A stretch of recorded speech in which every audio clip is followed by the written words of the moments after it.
Matapos isilang ang kanyang 3 anak, itinapon si Liana ng sariling asawa at biyenan. Iniwan na walang pangalan, walang yaman, at halos walang karapatan bilang ina.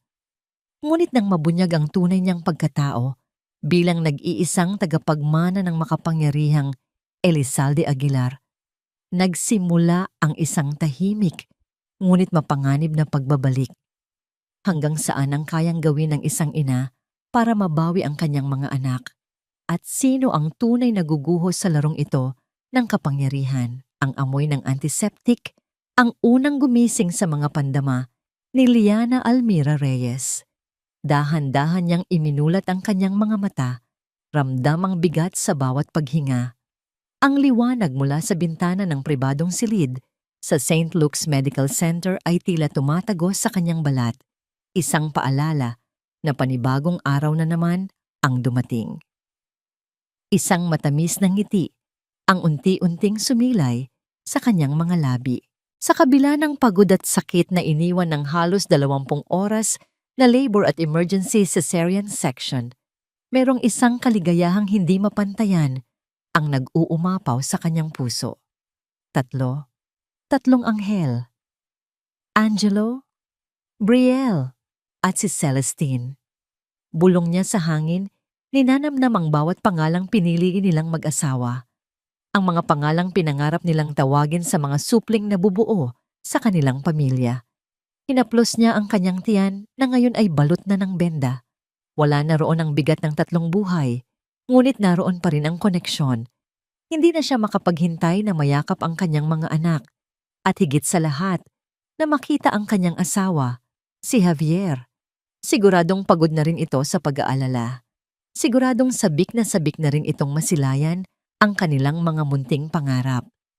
Nilarawan niya sa kanyang isip ang mukha ni Javier, ang matipunong panga nito, ang mga matang laging nangungusap, ang nangiting kayang magpatunaw sa kahit anong pagdududa sa kanyang puso. Si Javier ang kanyang mundo, ang kanyang lakas.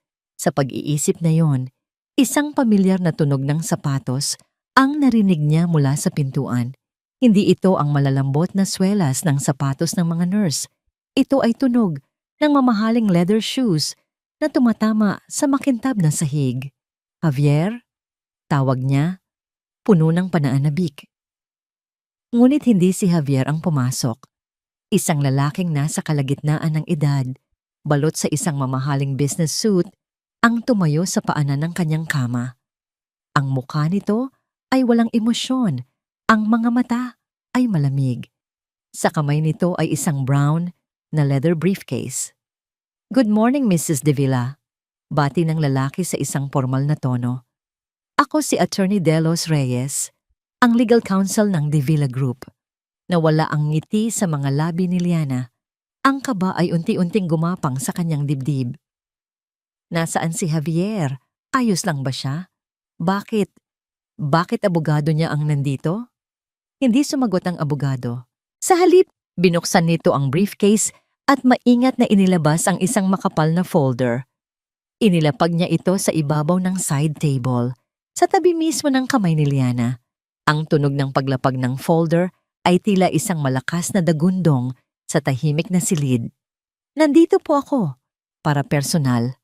Naiabot sa inyo ang mga dokumentong ito, sa utos ni Mr. Javier De Villa." Nanginginig ang mga kamay ni Liana habang inaabot ang folder. Bawat hibla ng kanyang pagkatao ay sumisigaw na huwag itong buksan. Ngunit kailangan niyang malaman, kailangan niyang maintindihan kung ano ang nangyayari. Ang unang pahina ay isang sulat. Nakasulat sa opisyal na letterhead ng De Villa Group. "Liana, I hope this letter finds you in stable condition. By the time you read this, our lawyers have already filed the necessary papers. I believe it is for the best that we part ways immediately." Nag-init ang mga mata ni Liana. Ang mga salita ay tila mga langgam na gumagapang sa papel na wawalan ng kahulugan. Part ways? Makipaghiwalay. Nanginginig niyang binuklat ang mga sumunod na pahina. Ang mga salitang legal ay sumasampal sa kanya. Bawat isa ay mas masakit kaysa sa nauna. Petition for annulment, Voluntary Renunciation of Custodial Rights, Settlement Agreement. Isang malakas na puwersa ang tila dumagan sa kanyang dibdib, ninanakaw ang hangin na kanyang hinihinga. Hindi ito totoo. Isa itong masamang panaginip. Isang malupit na biro. Kakapanganak niya lang sa 3 anak nila. Mga anak na pareho nilang pinangarap. Hindi totoo to. Halos pabulong niyang sabi. Ang mga luha ay nagsisimula nang mamuo sa kanyang mga mata. May nagkamali lang. Kailangan kong makausap si Javier. Tumingin siya sa abogado, nagmamakaawa. Please, tawagan mo siya. Sabihin mong may hindi pagkakaunawaan. Sabihin mong kailangan ko siyang makausap. Malamig pa rin ang titig ng abogado. Nasa isang mahalagang board meeting si Mr. De Villa. Ngunit nag-iwan siya ng utos na kung ipipilit ninyo, maaari ko siyang tawagan. Mabilis na tumango si Liana, kumakapit sa katiting na pag-asa. Inilabas ng abogado ang kanyang telepono, pinindot ang ilang numero, at inilagay sa speaker mode. Matapos ang ilang ring, isang boses na kilalang-kilala ni Liana ang sumagot. Ngunit ang init at lambing na dati niyang naririnig ay napalitan ng yelo. Yes, attorney. Sir, kasama ko po si Mrs. De Villa. Nais niya kayong makausap. Isang sandali ng katahimikan. Maririnig ni Liana ang mahinang ugong sa kabilang linya. Marahil ay tunog ng aircon sa isang malaking opisina. Javier! Basag ang boses ni Liana. Javier, anong ibig sabihin nito? Itong mga papel. Nagbibiro ka lang, di ba? Sabihin mo sa akin, isa lang tong masamang biro. Muling katahimikan. Pagkatapos ay isang malamig at walang kabuhay-buhay na sagot. Liana, walang biruan dito. This is business. Ang kumpanya ay nasa isang kritikal na yugto. Hindi ko kayang magkaroon ng anumang distraction o financial liability sa ngayon. Liability? Pabigat? Hindi makapaniwalang ulit ni Liana. Ang bawat salita ay tila isang punyal na tumatarok sa kanyang puso. Ang mga anak natin, Javier. Pabigat ba sila sa'yo? Ako? Pabigat ba ako? Isang buntong hininga ang naririnig niya mula sa kabilang linya. Isang buntong hininga ng pagkaini. Kailangan kong protektahan ang kumpanya. Pabigat lang kayo. Ang mga salitang yon ang tuluyang pumatay sa kung anumang pag-asa ang natitira sa kanya. Ang tibok ng puso niya ay tila huminto. Ang monitor sa tabi ng kanyang kama ay nagsimulang mag-ingay ng mas mabilis. Isang desperadong alarma na sumasabay sa pagguho ng kanyang mundo. Nakalagay na sa settlement ang lahat. Mayroon kang sapat na pera para makapagsimula ulit. Huwag mo na lang guguluhin ang buhay ko. Javier, huwag. Pagmamakaawa niya, ang huling lakas ay nawawala na. Ngunit huli na ang lahat. Ang tanging narinig niya ay ang matigas na tunog ng pagbaba ng telepono. Click! Ang tunog na yon ang sumira sa lahat. Ang telepono ng abogado ay nanatiling tahimik sa ibabaw ng mesa. Ang mga papel ng diborsyo ay nakakalat sa kanyang kumot. Ang puso ni Liana ay wasak na wasak. Ang bigat sa kanyang dibdib ay hindi na niya makayanan. Ang kanyang paningin ay nagsimulang manlabo. Ang mga tunog sa paligid ay humihina. Ang huling nakita niya ay ang walang emosyong mukha ng abogado bago tuluyang nilamon ng dilim ang kanyang kamalayan.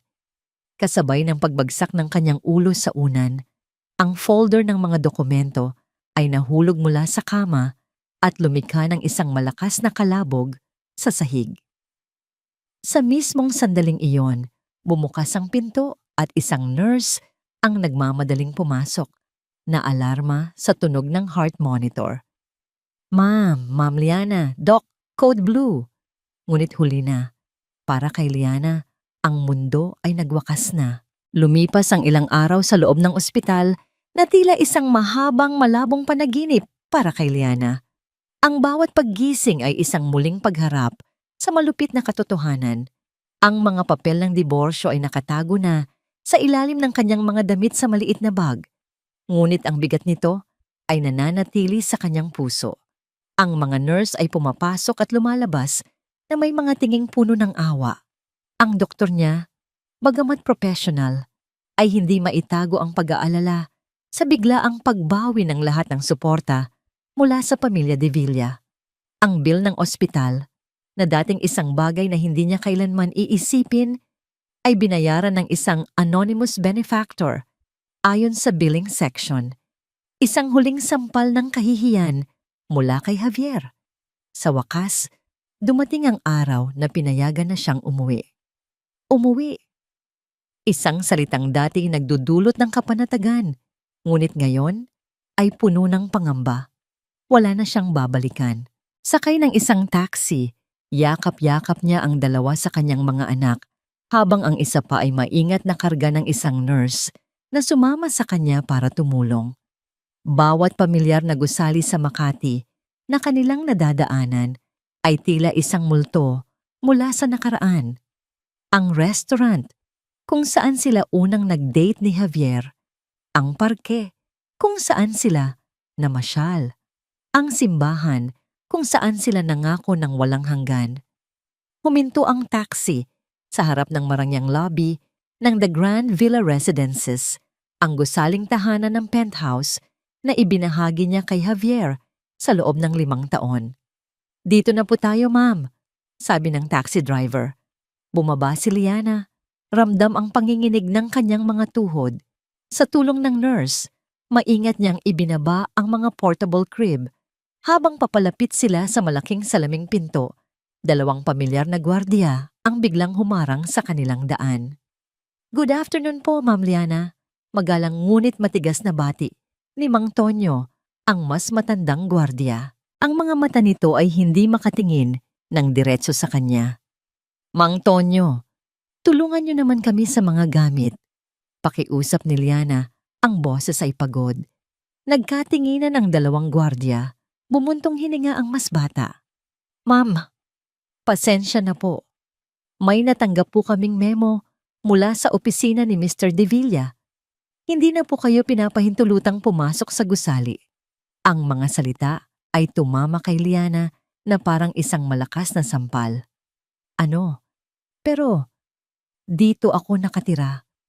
Ang mga gamit ko, ang mga gamit ng mga anak ko, nasa taas lahat." "Utos lang po, ma'am. Pasensya na po talaga," sabi ni Mang Tonyo, bakas sa mukha ang pagkailang. "May ipinadala na pong isang maleta para sa inyo. Ito lang po ang pinapahintulutan nilang ibigay." Itinuro nito ang isang itim na maleta na nakatayo sa gilid ng lobby, tila isang simbolo ng kanyang pagkatapon.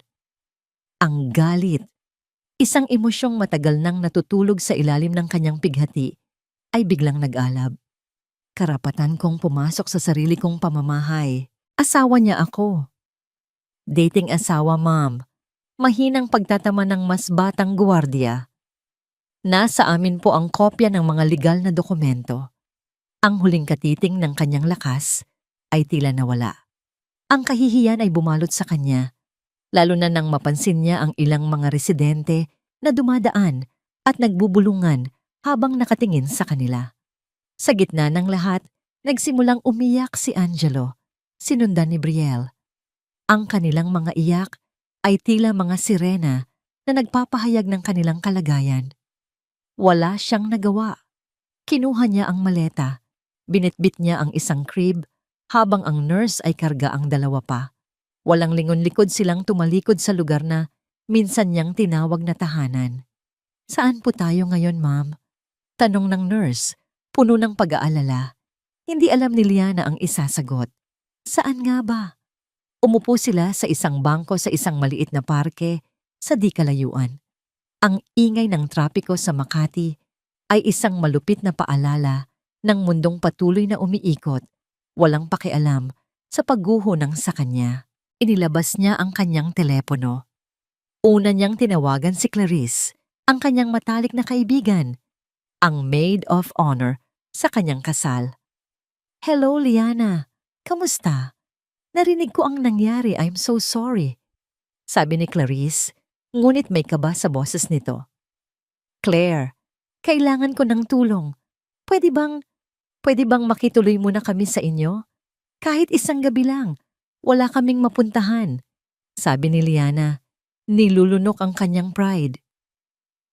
Isang mahabang katahimikan. Naku, Liana, kasi may bigla ang lakad kami ng pamilya ko pa Tagaytay. Oo, ngayon na mismo. Pasensya na talaga. Tawagan na lang kita ulit, ha? Ang tawag ay naputol bago pa man makasagot si Liana. Alam niyang nagsisinungaling si Clarice. Ang asawa nito ay nagtatrabaho sa isang subsidiary ng De Villa Group.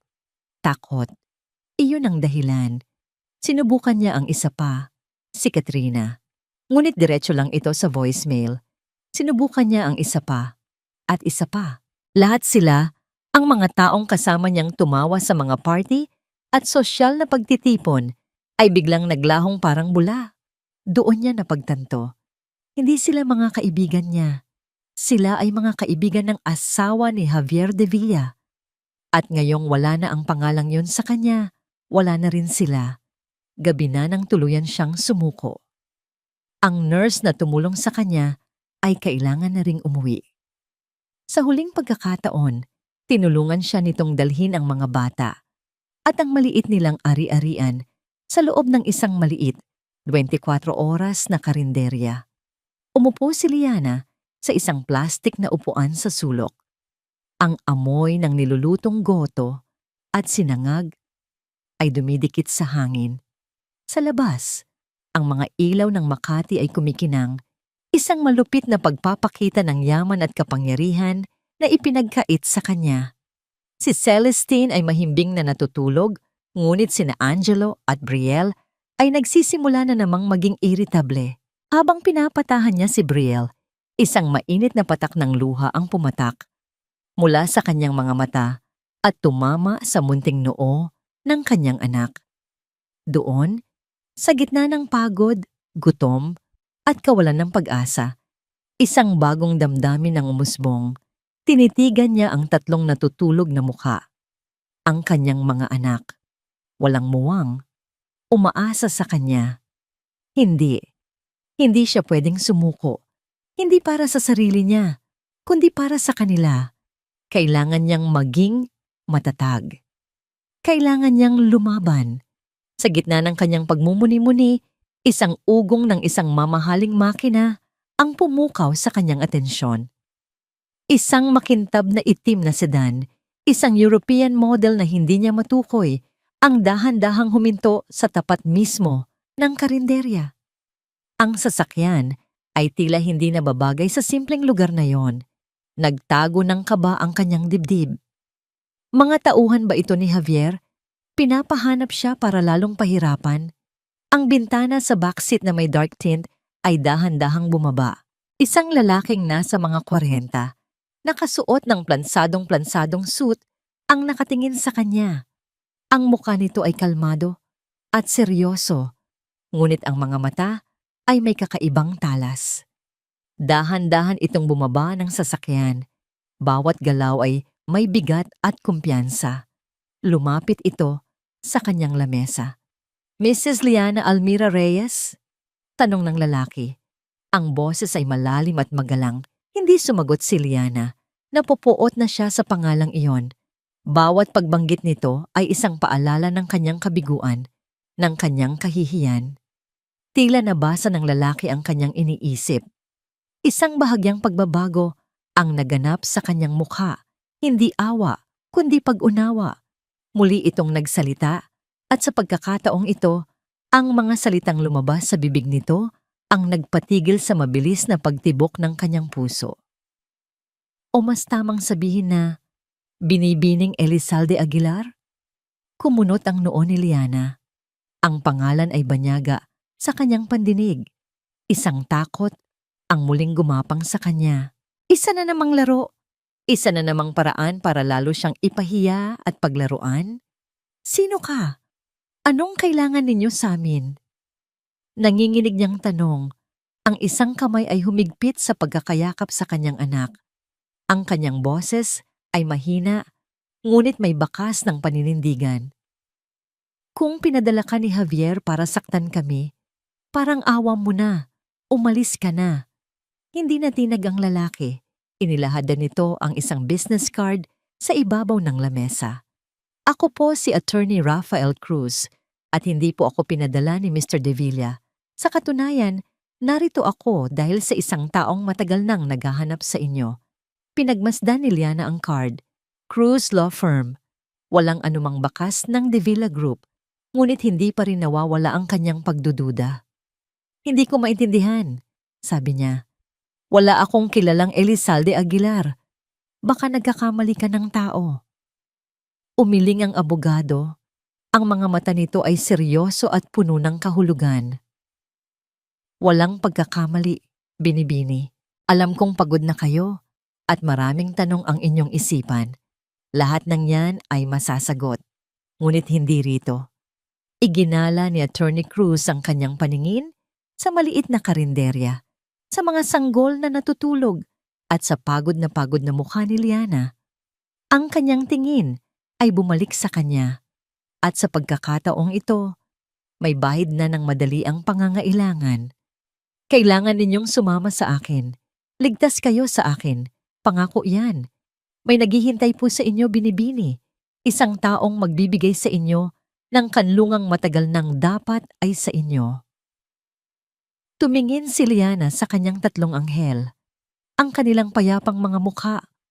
Walang kamalay-malay sa kalupitan ng mundong kanilang ginagalawan. Tumingin siya sa labas, sa madilim at walang kasiguraduhang gabi ng Makati. At tumingin siyang muli sa lalaking nasa harap niya. Hindi niya ito kilala. Maaring isa itong patibong. Maaring mas malala pa ang kanyang kahihinatnan. Ngunit sa puntong ito, ano pa ba ang mawawala sa kanya? Wala na. Nasa pinakailalim na sa siya. Ang tanging daan na lang ay ang paitaas. Dahan-dahan, tumayo si Liana. Ramdam ang bigat ng buong maghapon at ng mga sugat na hindi nakikita. Isang desisyon ang nabuo sa kanyang puso. Isang desisyon na isinilang mula sa pinaghalong desperasyon at isang katiting na kuryosidad. Tumango siya sa abogado. Nakita niya ang bahagyang pagginhawa sa mukha ni Attorney Cruz. Agad itong suminyas at ang driver ng sasakyan ay mabilis na lumabas para tulungan sila. Maingat at may paggalang na binuhat ng driver ang dalawang crib habang si Liana ay mahigpit na niyakap ang isa pa.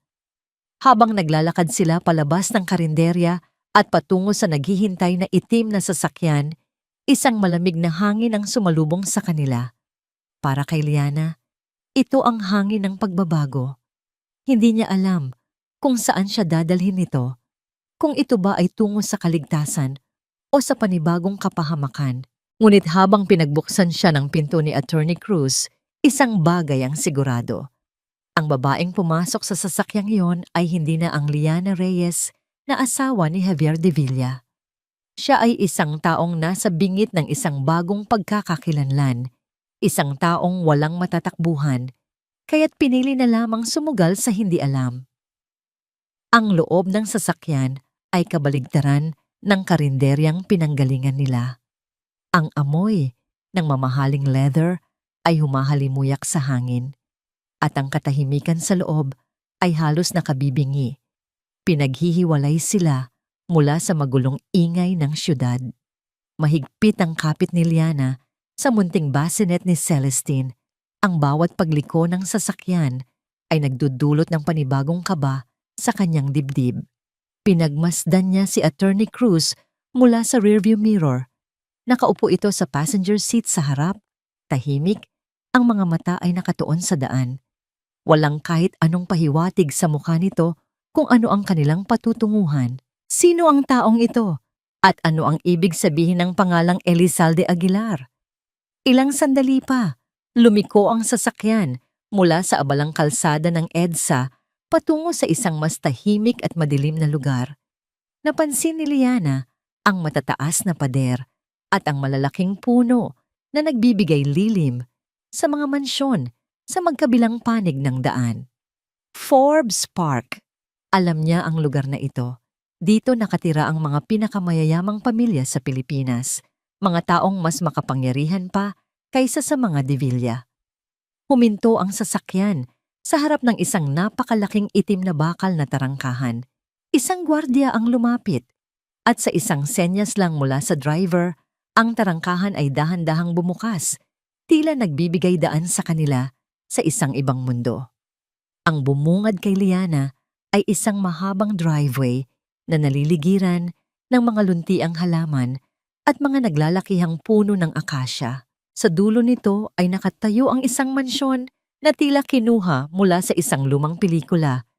Isang ancestral house na may disenyong Espanyol, gawa sa bato at matitigas na kahoy, ngunit halatang maayos na naalagaan. Nang huminto ang sasakyan sa tapat ng malaking pinto na gawa sa naarra, agad na bumaba ang driver upang pagbuksan sila. Tinulungan siya nitong maibaba ang mga bata. Bawat galaw ng mga tauhan ay puno ng respeto at pag-iingat, isang bagay na matagal nang hindi naramdaman ni Liana. Pagpasok nila sa loob, isang malawak na foyer ang sumalubong sa kanila.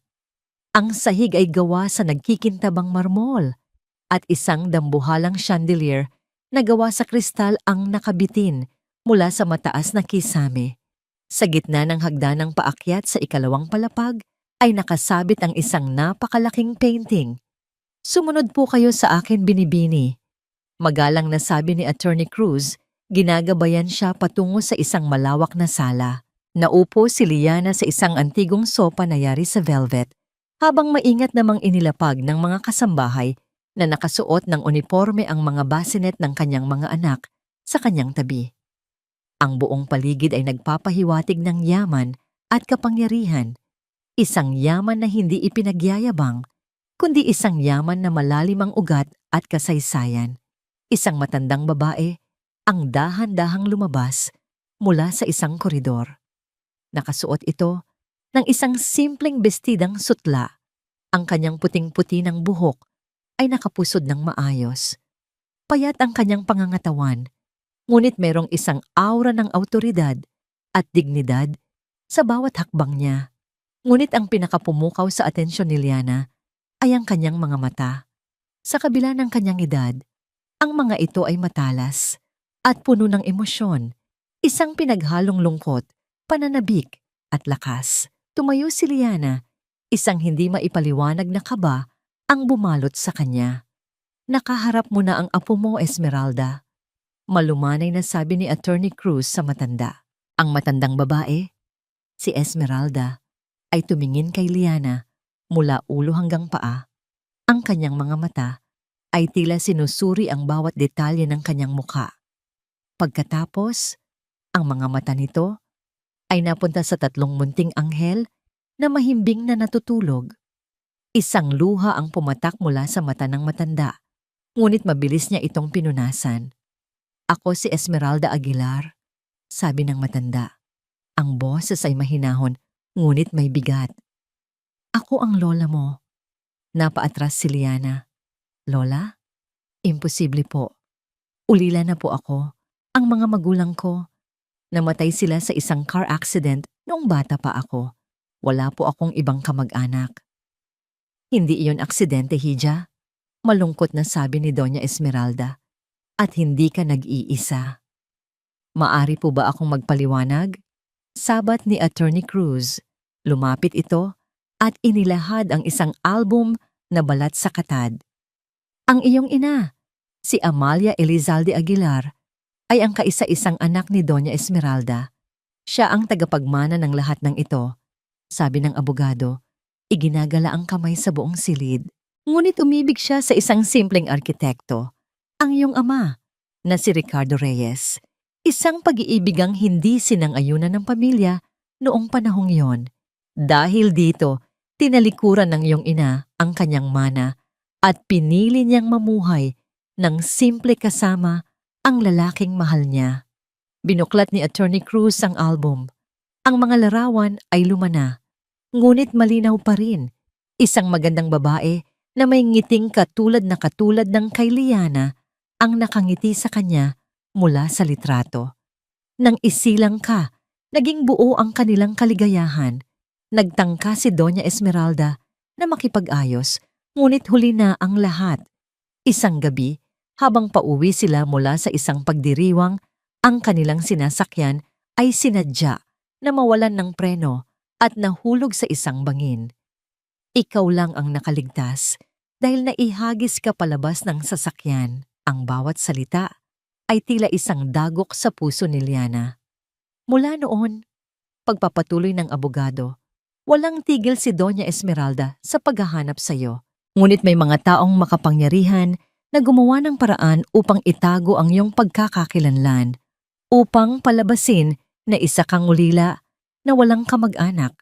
Inilagay ka sa isang ampunan kung saan ka natagpuan ng iyong mga kinagisnang magulang. Ngayon lang namin natunton ang iyong kinaroroonan nang mabalitaan namin ang nangyari sa iyo sa ospital. Hindi makapaniwala si Liana. Ang buong buhay niya, isang kasinungalingan. Tumingin siya sa malaking painting na nakasabit sa hagdanan. Ito ay isang larawan ng babaeng nasa album. Habang tinititigan niya ang babae sa larawan, ang parehong hugis ng mukha, ang parehong mga mata, ang parehong maliit na nunal sa gilid ng labi. Isang kuryente ang gumapang sa kanyang buong katawan. Ito ay hindi isang pagkakahawig lamang.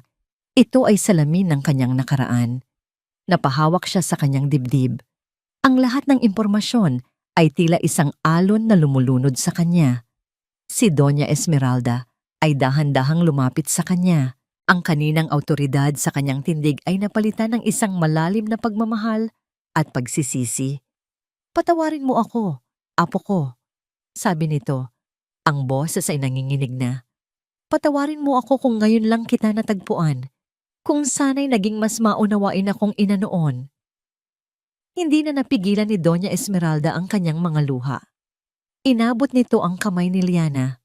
Sa halip na malamig na balat ng isang matanda, ang naramdaman ni Liana ay isang init. Isang init ng pamilya. Isang init na matagal na niyang hinahanap-hanap. At sa sandaling iyon, ang lahat ng pader na itinayo ni Liana sa paligid ng kanyang puso ay gumuho. Humagulgol siya, isang iyak ng sakit, ng pagod, ng kalituhan, at sa wakas, ng ginhawa. Niyakap siya ng kanyang lola, isang yakap na nagsasabing, hindi ka na nag-iisa. Isang yakap na mas totoo at mas mainit kaysa sa lahat ng yakap na ibinigay sa kanya ni Javier. Nang huminahon sila, lumapit si Doña Esmeralda sa mga basinet. Maingat niyang hinaplos ang pisngi ng bawat isa sa kanyang mga apo sa tuhod. Ang kanyang mga mata ay nagliliwanag sa pagmamahal. Tumingin siyang muli kay Liana at ngayon, ang lambot sa kanyang mga mata ay napalitan ng bakal. Isang determinasyon na kayang magpatumba ng mga imperyo. "Hindi na kayo mag-iisa," mariing sabi ni Doña Esmeralda. "At hindi na kayo muling aapihin ni numan. Babawiin natin ang lahat ng kinuha sa inyo." Ang mga salitang yon ay nagtanim ng isang bagong butil ng pag-asa at lakas sa puso ni Liana. Hindi na ito ang pag-asa ng isang asawang naghihintay sa pagbabalik ng kanyang kabiyak. Ito ay ang pag-asa ng isang mandirigma na handa ng lumaban. Muling nagsalita si Attorney Cruz. Ang kanyang boses ay formal at seryoso. Lumapit ito sa isang mesa at kinuha ang isang napakakapal na folder na gawa sa mamahaling papel. Inilapag niya ito sa lamesang nasa harap ni Liana. Ang tunog nito ay may bigat at kapangyarihan. "Ito ang unang hakbang," sabi ng abogado. Ang kanyang mga mata ay nakatutok kay Liana. "Ang pag-angkin sa iyong mana." Ang tunog ng nag-uumpugang mga kopita ng champagne at ang masiglang tawanan ay umalingaw-ngaw sa loob ng pribadong silid ng The Peak, isang eksklusibong bar na tanaw ang buong skyline ng Makati. Si Javier Alfonso de Villa, ang CEO ng De Villa Group of Companies, ay nasa sentro ng lahat ng ito. Isang ngiting tagumpay ang nakapaskil sa kanyang mukha. Isang maskarang perpektong humulma sa kanyang anyo bilang isang binatang henyo sa mundo ng korporasyon. "To Javier, for successfully closing the Nakatomi merger," sigaw ng isa sa kanyang mga business partner, itinaas ang kanyang kopita. "Hear, hear!" sagot ng lahat. Itinaas din ni Javier ang kanyang baso ng single malt whiskey. To us, sabi niya, ang boses ay kalmado at puno ng autoridad. To the future of the Villa Group. Ngunit habang ang mamahaling alak ay dumadaloy sa kanyang lalamunan, hindi init ang kanyang naramdaman, kundi isang pamilyar na lamig. Ang lasa ng tagumpay na dati kanyang kinahuhumalingan ay tila lasang abo na ngayon. Ang bawat papuri, bawat pagbati ay parang mga ugong na walang kahulugan. You're a ruthless one, De Villa. Biro ng isang matabang investor habang tinatapik ang kanyang balikat. I heard you even cleaned house. Good move. No distractions. A man must always protect his assets. Assets. Ang salitang yon ay tumama sa kanya. Iyon ang ginamit niyang dahilan. Ang kumpanya, ang kanyang assets. Ngunit habang pinagmamasdan niya ang mga nagtatawa ng mukha sa paligid, mga mukhang nag-aabang sa kanyang susunod na galaw, iisang imahe lang ang paulit-ulit na lumalabas sa kanyang isipan. Ang mukha ni Liana sa ospital, puno ng pagkalito at sakit, habang hawak ang mga papel na sumira sa kanilang buhay. Excuse me for a moment, paalam niya. Pilit na pinapanatili ang kanyang ngiti. Ang kanyang ngiti. Naglakad siya patungo sa glass balcony kung saan ang ingay ng selebrasyon ay napalitan ng tahimik na ugong ng syudad sa ibaba. Ang libo-libong ilaw ay kumikinang na parang mga bituin na nahulog sa lupa. Isang imperyong gawa sa bakal at salamin. Ito ang mundo niya. Ito ang mundong pinili niya. Mula sa kanyang wallet, maingat niyang inilabas ang isang maliit at tupi-tuping litrato. Ito lang ang natira. Ang lahat ng kanilang mga larawan sa penthouse ay ipinatapon niya sa isang iglap ng galit at pagtanggi. Sa litrato, nakangiti si Liana. Ang mukha ay masaya at walang bahid ng alalahanin. Nakahawak ang kamay nito sa kanyang malaking tiyan. Nakatayo siya sa likod nito, nakayakap. Ang kanyang mga kamay ay nakapatong sa mga kamay ni Liana. Kuha ito sa kanilang huling anibersaryo, ilang buwan bago ang panganganak. Isang larawan ng perpektong pag-asa. Hinaplos ng kanyang hinlalaki ang mukha ni Liana sa litrato. Isang pagsisisi, matalas at hindi mapagkunwari, ang humiwa sa kanyang dibdib. Ano na kaya ang kalagayan niya? Nasaan na kaya sila? Ang sentimentalismo ay isang kahinaan na hindi kayang tustusan ng isang CEO, Javier. Ang boses sa kanyang likuran ay malamig, matalas, at hindi mapagkakamalan. Hindi na niya kailangang lumingon. Ang lamig na dala nito ay sapat na para kilalanin kung sino ito. Dahan-dahan niyang itinago ang litrato at humarap. Nakatayo roon ang kanyang ina, si Doña Isabela de Villa, balot sa isang eleganteng itim na bestida. Ang kanyang buhok ay perpektong nakaayos. Ang kanyang mga alahas ay kumikinang sa ilalim ng ilaw. Mama, bati niya. Pilit na itinatago ang anumang bakas ng emosyon. Nakita ko ang anunsyo ng merger. Magaling, sabi ni Doña Isabela. Ngunit ang kanyang mga mata ay hindi nagpapakita ng anumang paghanga. Ito ay isang pagkilala sa isang trabahong natapos. Pinatunayan mo na tama ang desisyon mong unahin ang pamilya. Ang pamilyang ito, itinuro niya ang kanyang sarili at ang pangalang De Villa. Ginawa ko ang nararapat, sagot ni Javier. Ang mga salita ay tila inuulit lang mula sa isang script. Mabuti, sabi ng kanyang ina. Lumapit ito at inayos ang kwelyo ng kanyang suit.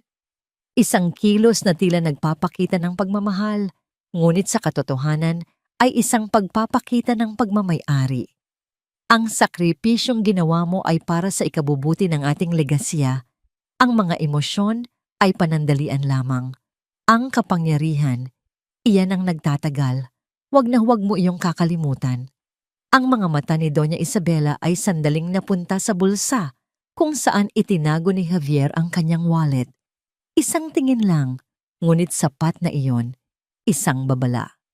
Bumalik ka na sa loob. Ang mga buwitre ay naghihintay na makasama ang hari. Utos nito bago siya tinalikuran at naglakad pabalik sa selebrasyon na para bang walang nangyari. Naiwan si Javier sa balcony.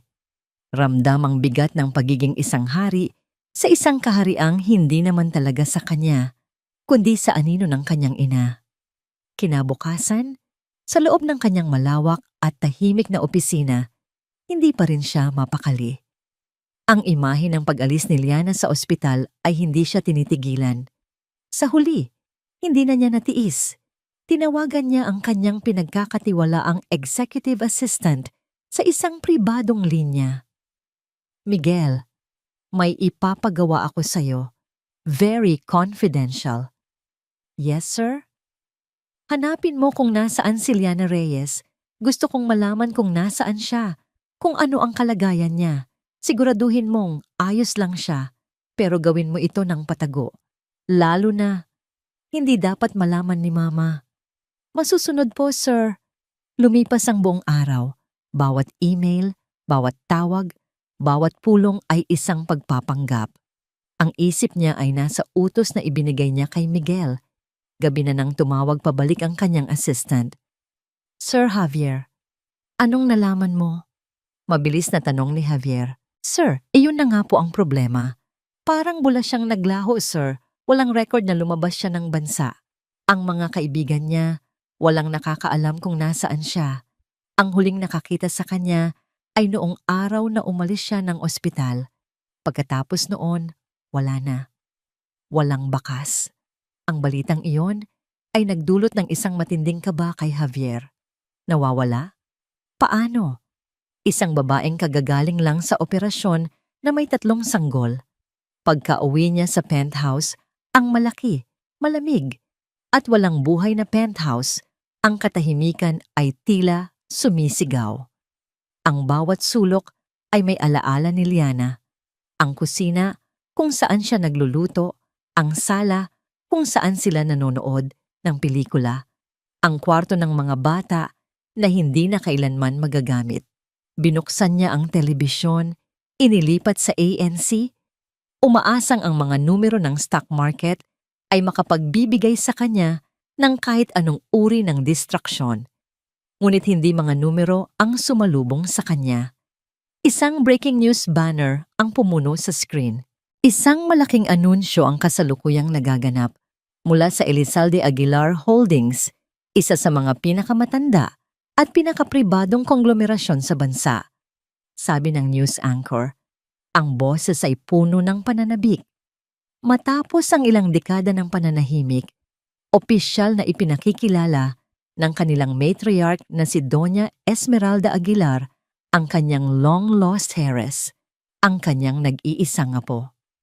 Napatigil sa pag-inom ng tubig si Javier. Elizalde Aguilar? Ang pangalang yon ay isang alamat sa mundo ng negosyo. Ang camera ay lumipat sa isang live feed mula sa isang marangyang ballroom. Sa gitna ng entablado ay nakatayo si Doña Esmeralda. Sa tabi nito ay si Attorney Rafael Cruz at sa pagitan nilang dalawa, isang babaeng pamilyar na pamilyar sa kanya. Ngunit iba na. Ang dating malambot na buhok ay nakaayos na ngayon sa isang eleganteng paraan. Ang damit na suot ay simple, ngunit mamahalin, nagpapahiwatig ng kapangyarihan. At ang kanyang mukha, nawala na ang lambot at pag-aalinlangan. Ang mga mata niya, ang mga matang dati puno ng pagmamahal para sa kanya, ay ngayon ay matalas, malamig, at puno ng isang determinasyong hindi pa niya nakikita kailanman. Ang pangalan sa ilalim ng screen ay tila isang suntok na nagpabagsak sa kanya.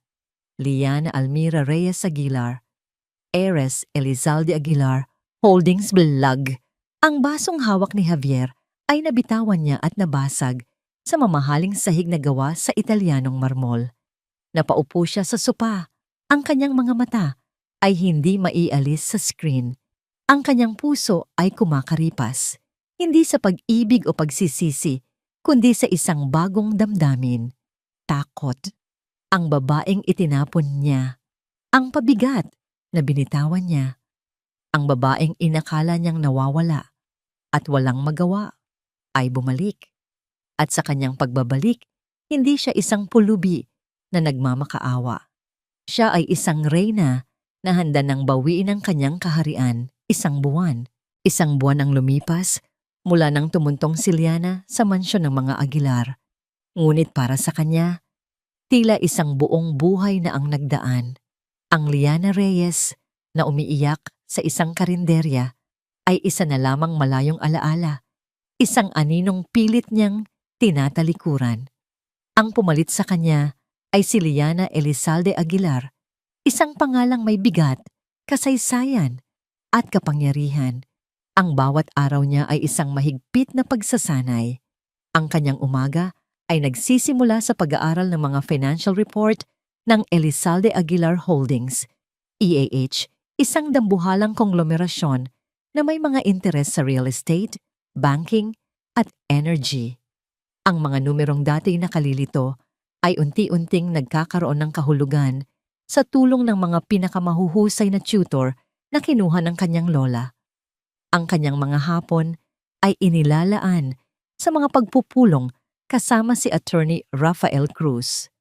Dito, pinag-aaralan niya ang batas, ang corporate law, at ang mga estratehiya sa negosyo. Natutunan niyang magsalita ng may awtoridad, magtanong ng may katalinuhan, at manahimik ng may layunin. Ang dating mahiyain at malambot niyang boses ay napalitan ng isang tonong kalmado, ngunit hindi matitinag. Ang kanyang mga gabi ay para sa kanyang mga anak. Sa gitna ng magulong mundo ng negosyo, sina Angelo, Brielle at Celestine ang kanyang naging kanlungan. Habang pinagmamasdan niya ang kanilang mga payapang mukha, ang apoy ng kanyang determinasyon ay lalong nag-aalab. Hindi ito para sa kanya. Ang lahat ng ito ay para sa kanila, para sa kanilang kinabukasan, para sa hustisyang ipinagkait sa kanila. Isang hapon, habang nag-uusap sila ng kanyang lola sa hardin, isang lugar na naging saksi sa marami nilang pag-uusap, binuksan ni Doña Esmeralda ang isang paksang matagal na nilang iniiwasan. "Handa ka na ba, Apo?" tanong ng matanda. Ang mga mata nito ay nakatutok sa kanya, puno ng pag-unawa. Alam ni Liana kung ano ang tinutukoy nito, ang pagharap kay Javier. "Hindi ko alam kung meron bang salitang handa para doon, Lola," mahinang sagot ni Liana. "Pero kailangan kong bawiin ang mga anak ko. Iyon lang ang mahalaga." Isang matamis na ngiti ang sumilay sa labi ni Doña Esmeralda. Hinawakan nito ang kamay ng kanyang apo. "Hindi mo lang babawiin ang mga anak mo, Hija. Ipakikita mo sa kanila, sa kanilang lahat, kung sino ang babaeng kanilang tinalikuran."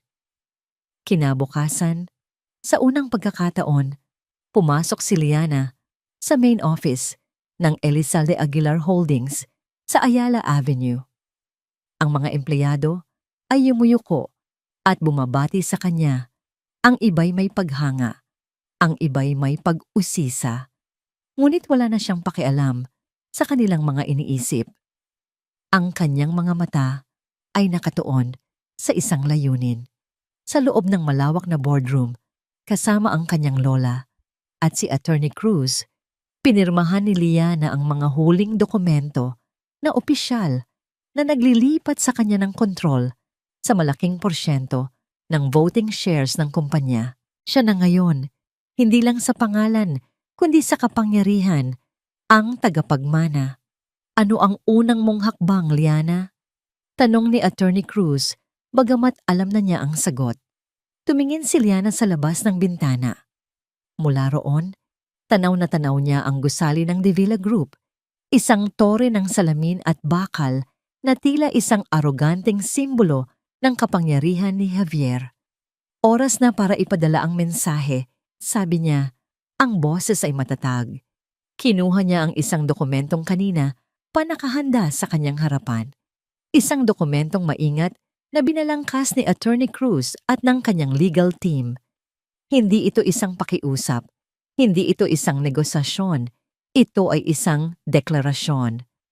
Petition for Sole and Absolute Custody. Kinuha niya ang isang mamahaling pluma at buong diing inilagda ang kanyang pangalan, Liana Elizalde Aguilar. Samantala, sa kabilang tore, ang boardroom ng De Villa Group ay puno ng tensyon. Si Javier ay kasalukuyang nasa gitna ng isang mainit na pagpupulong kasama ang mga department head. Ang balita tungkol sa pagbabalik ni Liana bilang isang Elizalde Aguilar ay nagdulot ng malaking alon sa kanilang mga investor at stockholders. Kailangan nating maglabas ng statement. We need to control the narrative. Sigaw ng kanilang PR head. Anong narrative? Na ang CEO natin ay tinapon ng asawa at mga anak, na sa kasamaang palad ay apo pala ng isa sa mga pinakamakapangyarihang matriarch sa bansa? Sarkastikong sagot ng kanilang CFO. Enough! Sigaw ni Javier, ang kanyang boses ay umalingaw-ngaw sa buong silid, nagpatahimik sa lahat. I will handle this. Ako ang haharap sa kanila. Sa mismong sandaling iyon, bumukas ang pinto ng boardroom. Hindi ang sekretarya ni Javier ang pumasok, kundi si Attorney Rafael Cruz na may kasamang dalawang lalaking nakasutana rin. Ang kanyang presensya ay agad na nagpabigat sa atmosfera. Kalmado siyang naglakad patungo sa dulo ng lamesa kung saan nakaupo si Javier. Ang lahat ng mga mata ay nasa kanya. Attorney Cruz, bati ni Javier, pilit na pinapakita ang kumpiyansa. To what do we owe this unexpected pleasure? If this is about a settlement, hindi ito tungkol sa settlement, Mr. De Villa. Putol ni Attorney Cruz, ang boses ay formal at walang emosyon. Narito ako para personal na ihatid ito. Sa harap ng lahat ng department heads at miyembro ng board, marahan niyang inilapag ang isang set ng mga legal na dokumento sa makintab na lamesa, sa mismong harapan ni Javier. Ang puting papel ay tila sumisigaw sa gitna ng madilim na kahoy. Dinampot ni Javier ang mga papel. Ang kanyang mga mata ay mabilis na tumakbo sa mga unang linya. Ang bawat salita ay tila isang suntok sa kanyang sikmura. Sole custody. Absolute custody. Ang mga salitang iyon ay nangangahulugang tuluyan ng pag-aalis ng kanyang karapatan bilang isang ama.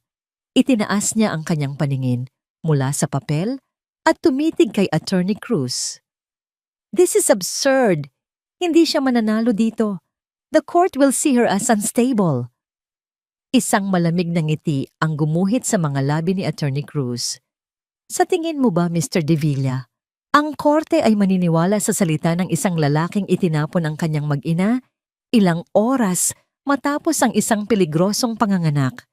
Laban sa salita ng tagapagmana ng Elizalde Aguilar Holdings, we have an army of doctors, psychologists, and character witnesses ready to testify. Ikaw? Sino ang nasa panig mo? Ang tanong na yon ay sumampal sa katotohanan kay Javier. Tumingin siya sa paligid ng silid. Ang kanyang mga department head, ang mga taong kanina lang ay nagpapakita ng kanilang katapatan, ay ngayon ay nakayuko. Iniiwasan ang kanyang tingin. Bago tumalikod si Attorney Cruz, may huli itong sinabi. Binibigyan ka namin ng 48 oras para tumugon. Pero payo ko lang, Mr. De Villa, huwag mong maliitin ang isang inang ipinaglalaban ng kanyang mga anak. Lalo na kung ang inang iyon ay may apelyidong Aguilar. Pagkasabi noon, tumalikod na si Attorney Cruz at ang kanyang mga kasama. Iniwan ang isang silid na puno ng katahimikan at isang CEO na ngayon lang napagtanto ang laki ng kalabang kanyang binangga. Nang gabing iyon, habang nag-iisa sa kanyang opisina, nagring ang telepono ni Javier. Isang numero na hindi niya gustong sagutin, ngunit wala siyang pagpipilian. Hello, Mama. Nakita ko ang ginawa niya, sabi ni Doña Isabela mula sa kabilang linya. Ang boses niya ay hindi galit. Ito ay mas masahol pa. Ito ay malamig at puno ng kalkulasyon. Isang hamon, isang deklarasyon ng digmaan. Mama, baka huwag kang magkakamaling magpadala sa emosyon, Javier. Ito ay digmaan, putol ng kanyang ina. At sa isang digmaan, Kailangang may unang dumanak na dugo. Hayaan mong ipakita ko sa batang yon kung paano lumaban ang isang De Villa. Click! Ang tawag ay naputol. At sa kauna-unahang pagkakataon, mas kinilabutan si Javier sa kung anong kayang gawin ng kanyang ina kaysa sa banta ng pagbabalik ni Liana. Ang bulwagan ng Makati Family Court ay malamig at tahimik, isang stark na kaibahan sa digmaang nagbabadyang sumiklab sa loob ng hearing room. Para kay Liana, ang bawat segundo ng paghihintay ay tila isang oras. Nakaupo siya sa pagitan ng kanyang lola, si Doña Esmeralda, at ni Attorney Cruz. Ang kanyang postura ay tuwid. Ang kanyang mga kamay ay kalmadong nakapatong sa kanyang kandungan. Ngunit sa loob-loob niya, isang bagyo ng kaba at galit ang nagwawala. Sa kabilang panig ng bulwagan, nakaupo si Javier kasama ang kanyang legal team. Ito ang unang pagkakataon na muli silang magkikita ng harapan mula noong araw sa ospital. Nagtama ang kanilang mga mata sa isang saglit. Nakita ni Liana ang gulat sa mga mata ni Javier, marahil dahil sa kanyang bagong anyo. Ngunit wala na siyang nakitang pagsisisi. Ang nakita niya ay ang parehong arogansya, ang parehong determinasyon na manalo. Isang determinasyong alam niyang hindi nagmumula sa pagmamahal sa mga anak, kundi sa takot na matalo sa laro. All rise. Ang utos ng bailiff ay nagpabalik sa kanya sa kasalukuyan. Pumasok sila sa loob ng silid. Ang hangin ay mabigat, puno ng hindi nasasabing mga salita at mga hinanakit. Nagsimula ang hearing.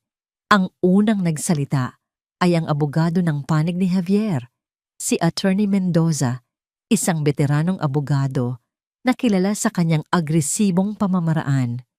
Your Honor, simula ni Attorney Mendoza, narito kami ngayon dahil sa isang petisyon na isinampa ng petitioner, si Genya Daliana Aguilar, na naglalayong tuluyang alisin ang karapatan ng aking kliyente, si G. Javier De Villa, sa kanyang sariling mga anak na isinilang sa loob ng kanilang kasal.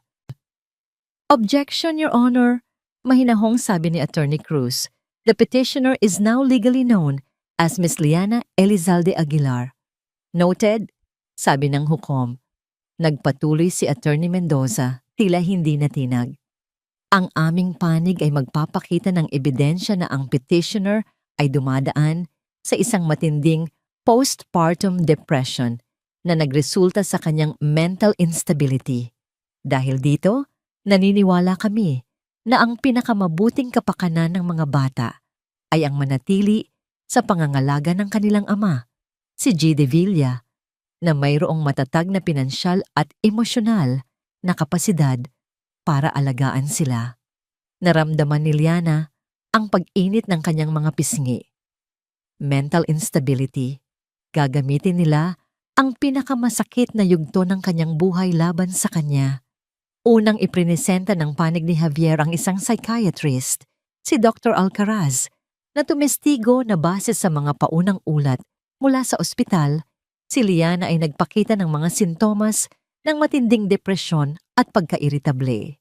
Sa inyong profesional na opinyon, Doktor, tanong ni Attorney Mendoza, ang isang ina na may ganitong kondisyon, ligtas bang ipagkatiwala sa kanya ang 3 bagong silang na sanggol? Mayroong malaking panganib, sagot ng doktor.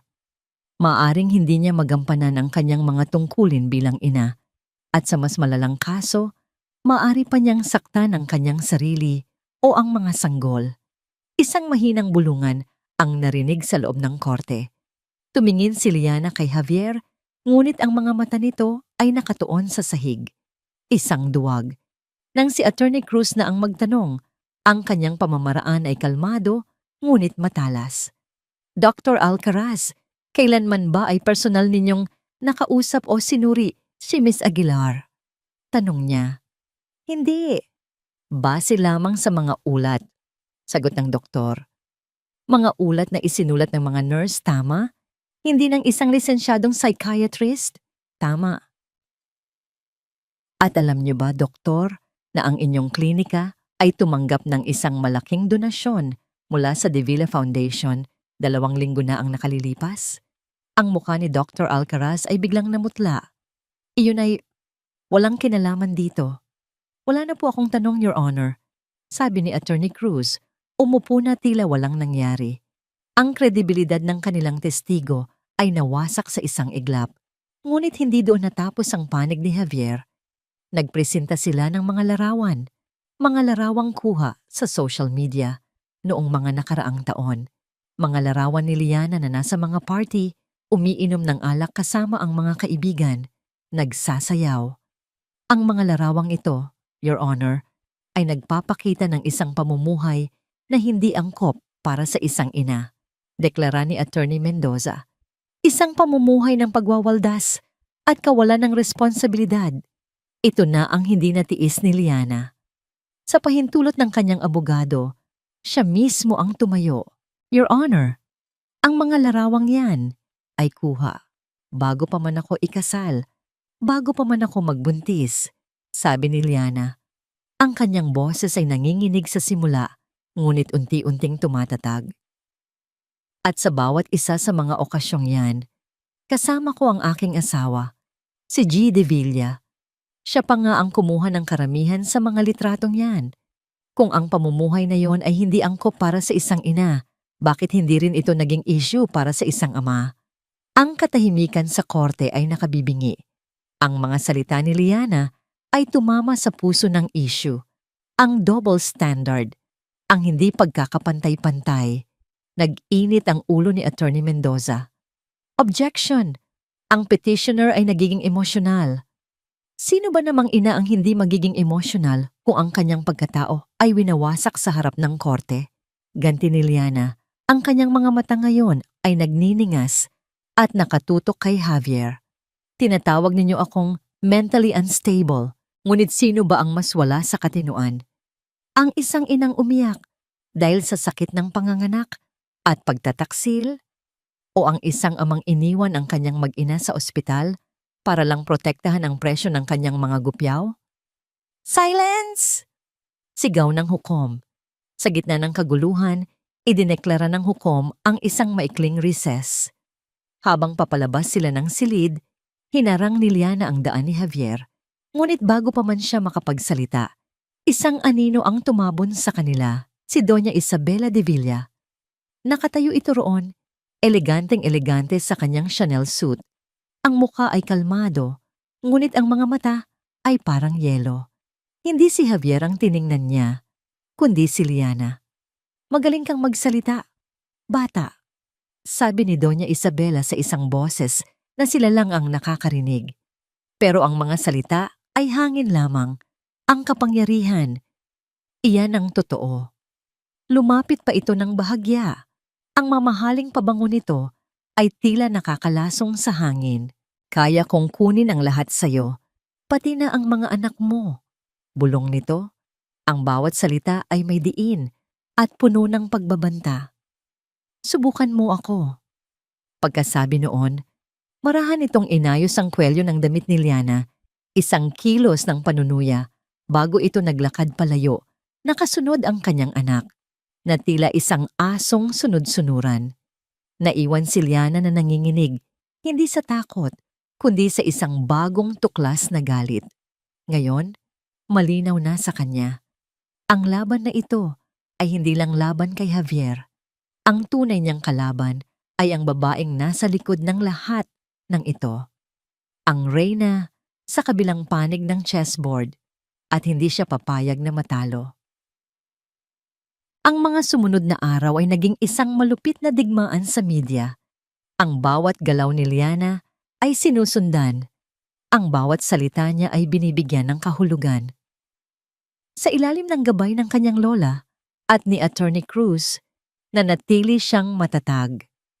Nagpaunlak siya ng isang eksklusibong panayam sa isang respetadong mamamahayag, kung saan buong tapang niyang isinalaysay ang kanyang panig, hindi bilang isang biktima, kundi bilang isang ina na lumalaban.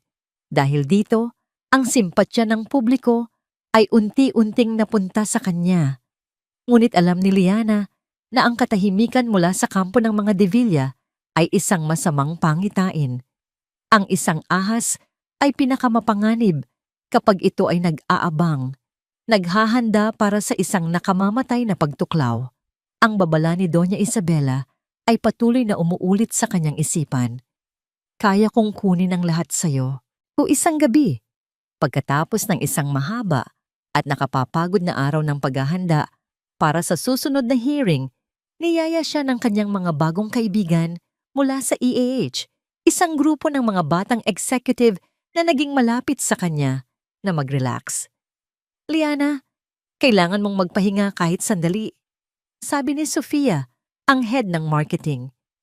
May isang bagong bukas na jazz lounge sa BG, tahimik lang doon. Isang oras lang pangako. Nag-aalangan si Liana. Ang gusto lang niya ay umuwi at mayakap ang kanyang mga anak. Ngunit nakita niya ang sinseridad sa kanilang mga mata. Marahil ay tama sila. Kailangan niya ng kahit isang oras para huminga. Sige, pumayag siya. Pero isang oras lang talaga. Ang lounge ay elegante at tahimik, gaya ng ipinangako. Umupo sila sa isang sulok, uminom ng non-alcoholic drinks, at nakinig sa malamyos na tugtugin. Sa loob ng halos isang oras, nakalimutan ni Liana ang korte, si Javier at si Isabela. Sandali siyang naging normal muli.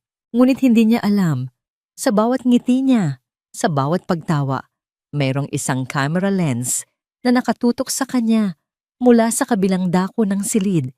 Kinukuha ang bawat sandali. Kinabukasan ng umaga, nagising si Liana sa isang tawag mula kay Attorney Cruz. Ang boses nito ay hindi na kalmado, kundi puno ng madaliang pangangailangan. Liana, buksan mo ang TV, anumang news channel. Kinakabahan, sinunod niya ang utos. Ang bumungad sa kanya ay ang kanyang mukha. Ngunit hindi ito ang mukha ng isang inang lumalaban. Isang sikat na entertainment blog at ilang tabloid ang naglabas ng mga larawan niya mula kagabi. Ang mga larawan ay malinaw na minanipula. Ang hawak niyang baso ng juice ay pinalitan ng isang kopita ng alak. Ang kanyang simpleng ngiti ay ginawang tila isang halakhak ng lasing. Ang anggulo ng mga kuha ay ginawang mukha siyang nagsasayaw ng wild, nawawala sa sarili. Ang headline ay sumisigaw, nagluluksa o nagwawaldas. Ang gabi ng paglimot ni Liana Aguilar habang nakikipaglaban para sa mga anak. Ito ay kasinungalingan, sigaw ni Liana, nanginginig ang buong katawan. Pinlano nila ito. It was a setup. Alam ko, Liana, ngunit huli na. Malungkot na, sabi ni Attorney Cruz. Ipinadala na nila ang mga larawan sa korte bilang urgent supplemental evidence. Hinihiling nila ang isang emergency hearing para sa immediate protective custody ng mga bata. Ang mundo ni Liana ay gumuho sa ikalawang pagkakataon.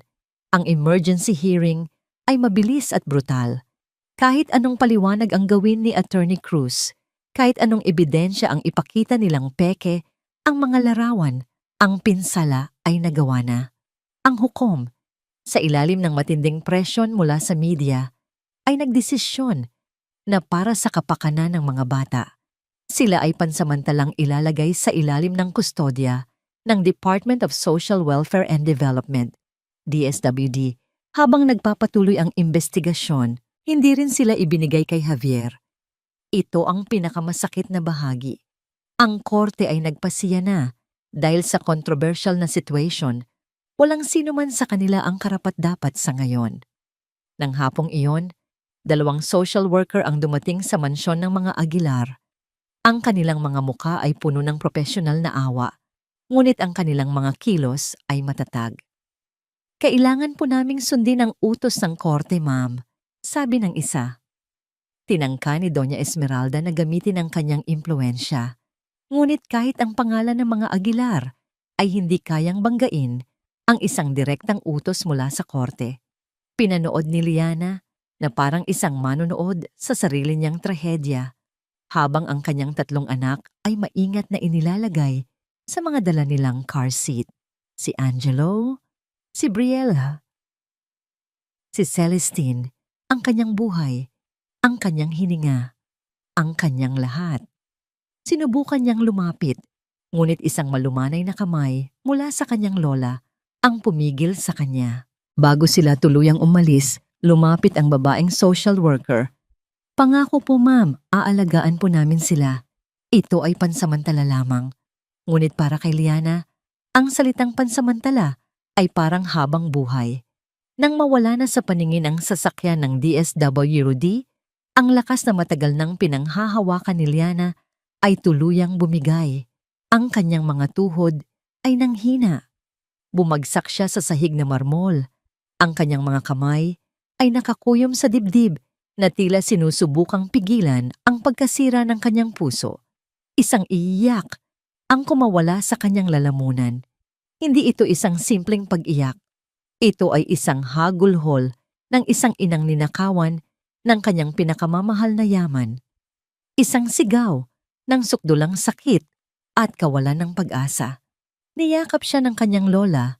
Ang sarili nitong mga luha ay dumadaloy para sa sakit na nararamdaman ng kanyang apo. Sa sandaling iyon, nawala ang tapang, nawala ang determinasyon. Ang natira na lamang ay isang babaeng wasak na wasak. Ito na iyon. Ang sandaling tila nawala na ang lahat. All is lost. Nanalo si Isabela. Kinuha niya ang lahat. Habang ang gabi ay lumalalim at ang mansyon ay nababalot sa isang mabigat na katahimikan, tumunog ang pribadong telepono ni Attorney Cruz, isang hindi rehistradong numero. Nag-aalangan man, sinagot niya ito. Hello? Sa kabilang linya, isang nanginginig at halos pabulong na boses ng isang babae ang sumagot. Si Attorney Cruz po ba ito? Ang abogado ni Ma'am Liana? Sino ito? Tanong ng abogado, ang kanyang tono ay maingat at alerto. Hindi na po mahalaga kung sino ako, sabi ng babae. May halong takot sa kanyang pananalita. Isa po akong dating kasambahay sa mansyon ng mga De Villa. Umalis na po ako. Hindi na po kinaya ng konsensya ko. Napatayo ng tuwid si Attorney Cruz. Ang kanyang mga pandama ay biglang naging matalas. Anong ibig mong sabihin? Isang malalim na buntong hininga ang narinig mula sa kabilang linya. Ang gabi pong yon, noong inanunsyo ni Sir Javier ang divorce, naroon po ako. Naglilinis sa koridor malapit sa library.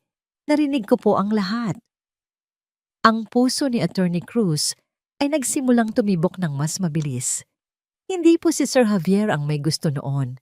Pagpapatuloy ng babae, ang kanyang boses ay nababasag na. Pinilit lang po siya. Tinakot siya ni Doña Isabela. Narinig ko pong sinabi niya na kung hindi hihiwalayan ni Sir Javier si Ma'am Liana at ang mga bata, wawasakin daw niya ang lahat ng pinaghirapan ni Sir Javier at aalisin sa kanya ang lahat ng mana. Nakiusap po si Sir Javier. Nagmakaawa po siya. Pero hindi po nakinig si Doña Isabela. Ang bawat salita ay isang piraso ng isang puzzle na ngayon ay nabubuo sa isipan ng abogado.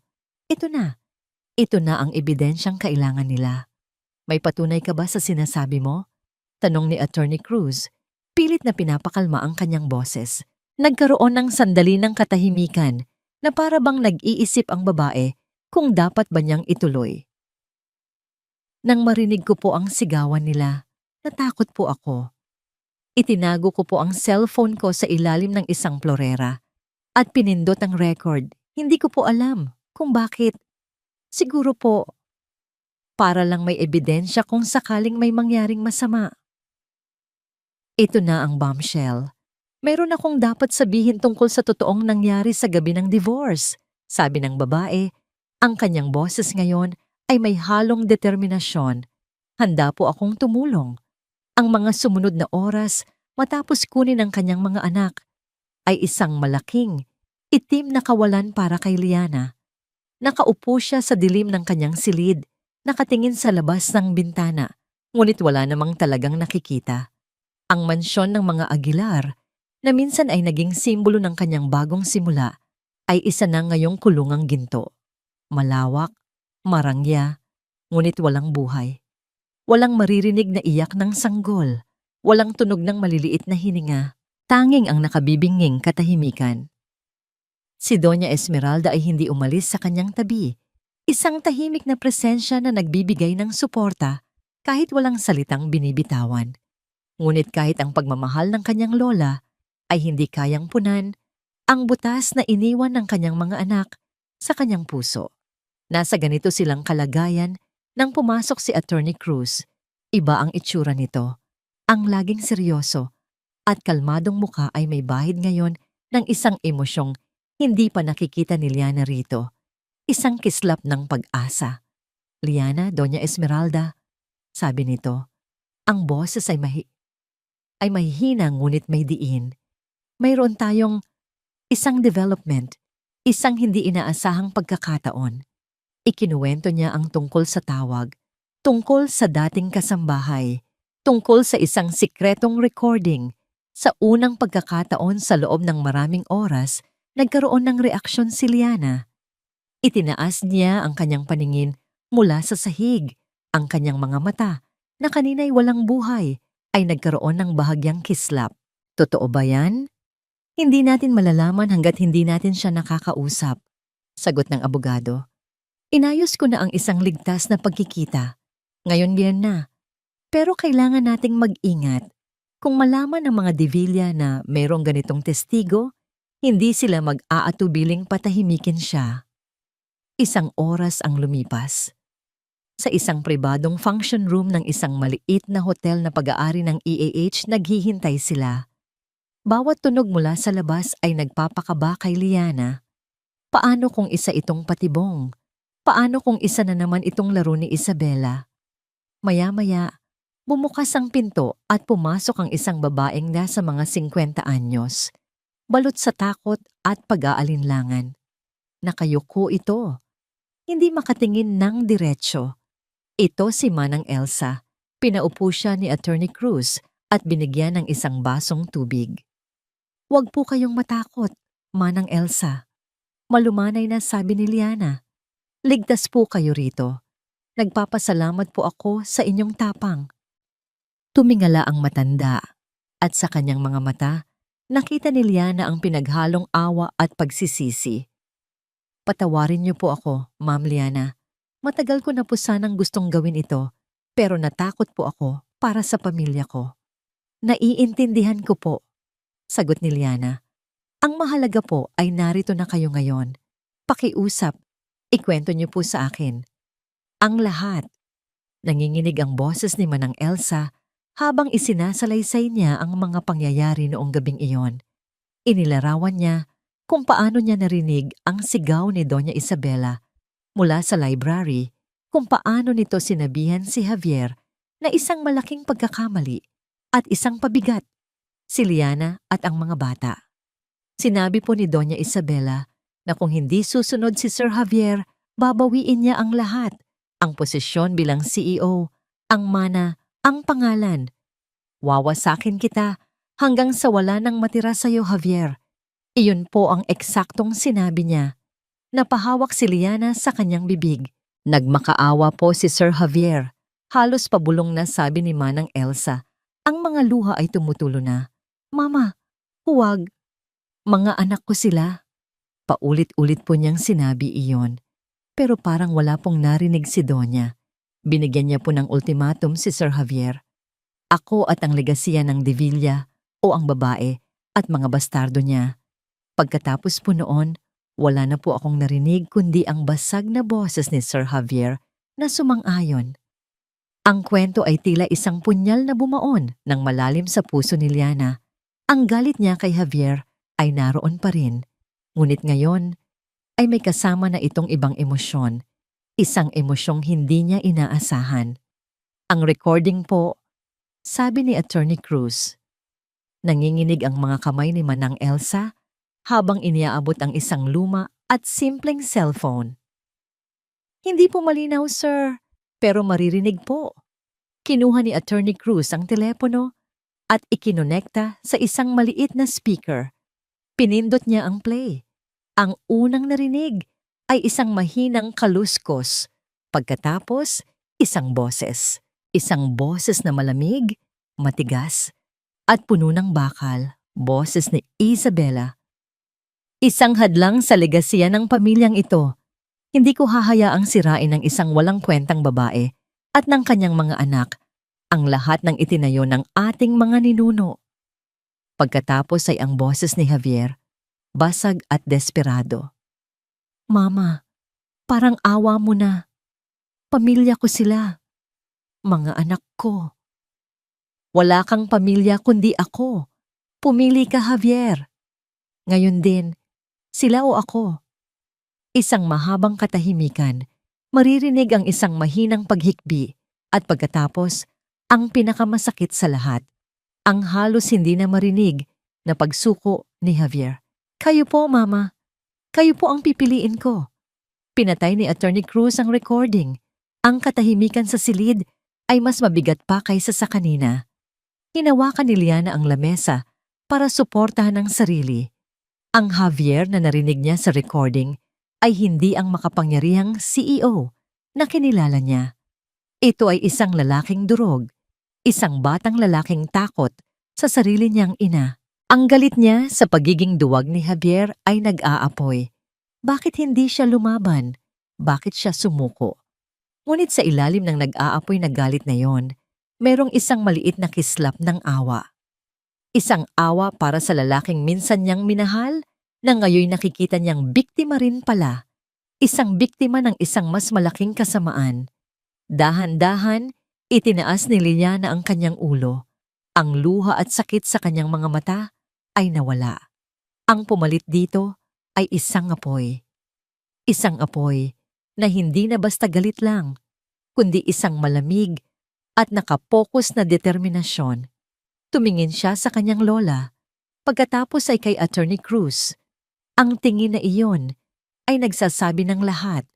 Tapos na ang pagiging biktima. Tapos na ang pag-iyak. Salamat po, Manang Elsa, sabi ni Liana. Ang kanyang boses ay kalmado na ngayon, ngunit may isang bagong tigas na hindi pa naririnig sa kanya dati. Titiyakin po namin ang inyong kaligtasan. Tumingin siya kay Attorney Cruz. Ang lahat ng pag-aalinlangan, lahat ng sakit, ay naglaho na at napalitan ng isang malinaw na layunin. Ang kanyang tunay na kaaway ay may pangalan na ngayon, Isabela de Villa. Hindi na ito tungkol sa korte, sabi ni Liana. Ang bawat salita ay tila isang patalim. Ang korte ay para sa hustisya. Ang ginawa niya ay higit pa roon. Tumayo siya, ang kanyang tindig ay nagbago. Ang babaeng halos gumuho kanina ay wala na. Ang nakatayo ngayon ay isang reyna na handa nang sakupin ang teritoryo ng kanyang kalaban. Oras na para dalhin ang laban sa teritoryo nila. Ang katahimikan ay hindi nangangahulugang pagsuko. Para sa kampo ng Elizalde Aguilar, ang katahimikan ay paghahanda. Sa mga sumunod na linggo, matapos makuha ang recording, walang anumang ingay na nagmula sa kanila. Itinigil nila ang pakikipag-ugnayan sa media. Itinigil nila ang anumang legal na mosyon. Mula sa pananaw ng publiko at ng mga De Villa, tila sumuko na si Liana. Naghihintay na lamang sa pinal na desisyon ng korte. Ngunit sa likod ng mga nakasarang pinto ng EH Tower, isang digmaan ang masusing pinaplano. Ang boardroom na dati pinag-aaralan lamang ni Liana ay naging kanyang war room. Sa pamumuno ni Doña Esmeralda, tinipon nila ang isang strike team, isang grupo ng mga pinakamahuhusay na financial analyst, corporate lawyer, at investment strategist ng EAA. Sa gitna nilang lahat, nakaupo si Liana. Hindi na siya ang estudyanteng nakikinig lamang. Ngayon, siya na ang nagtatanong. Siya na ang nagdedesisyon. Ang sakit na kanyang pinagdaanan ay hinulma siya sa isang leader na may matalas na isip at hindi natitinag na determinasyon. Ang De Villa Group ay parang isang malaking toring gawa sa salamin, paliwanag ni G. Velasco, ang kanilang Chief Investment Officer, habang itinuturo ang isang komplikadong chart. Maganda tingnan sa labas, ngunit marupok sa loob. Matagal na silang gumagamit ng creative accounting para pagandahin ang kanilang mga ulat. Ang kanilang pinakamalaking kahinaan ay ang kanilang mga utang sa mga dayuhang bangko at ang kanilang pag-asa sa iisang malaking investor, ang Kawahara Group mula sa Japan. Kilala ko si Mr. Kawahara. Sabat ni Doña Esmeralda, ang kanyang boses ay kalmado. Isa siyang taong labis na nagpapahalaga sa tradisyon at integridad ng pamilya. Isang plano ang nabuo. Hindi ito magiging isang marahas na pag-atake. Ito ay magiging isang dahan-dahan at tiyak na pagwasak, piraso bawat piraso. Ang unang hakbang ay tahimik.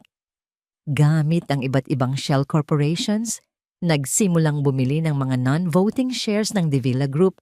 Ang EA, maliit lang sa simula. Sapat na hindi mapansin. Ngunit paunti-unting pinalaki hanggang sa sila na ang may hawak ng pinakamalaking block ng shares na hindi pag-aari ng mga Davila. Ang ikalawang hakbang ay mas tuso. Gamit ang kanilang malawak na network, pinalabas ni Attorney Cruz ang mga anonymous tips sa mga international financial regulators.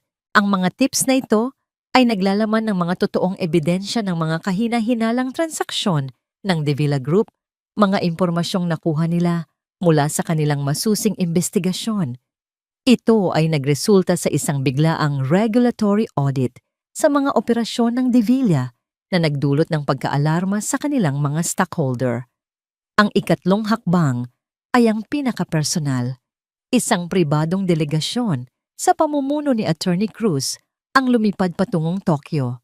Dala nila ang isang simpleng regalo para kay Mr. Kawahara, isang kopya ng istorya ni Liana, isinalin sa wikang Hapon, kasama ang mga detalye ng maruming laro ni Doña Isabela. Hindi nila kailangang sabihin na mag-divest.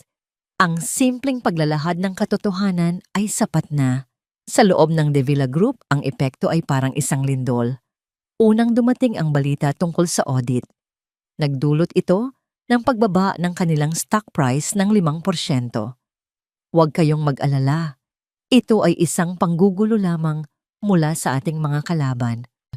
Deklara ni Doña Isabela sa isang emergency board meeting. Ang kanyang boses ay puno pa rin ng awtoridad. Si Javier, na nakaupo sa kanyang tabi, ay nanatiling tahimik. Ang muka ay puno ng pag-aalala. Pagkatapos, dumating ang tawag mula sa Tokyo. Bigla ang binawi ng Kawahara Group ang kanilang planong multibilyong pisong investment. Ang dahilan, pagkakaiba sa mga corporate values. Ang balitang iyon ay isang bomba.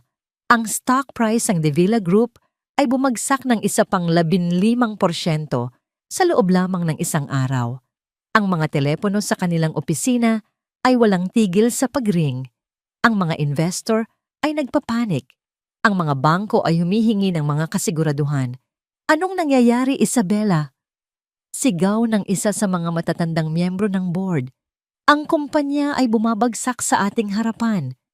Kumalma kayo. Sigaw pabalik ni Isabela. Ngunit sa unang pagkakataon, may bakas ng kawalan ng kontrol sa kanyang boses. Sinubukan niyang tawagan ang kanyang mga koneksyon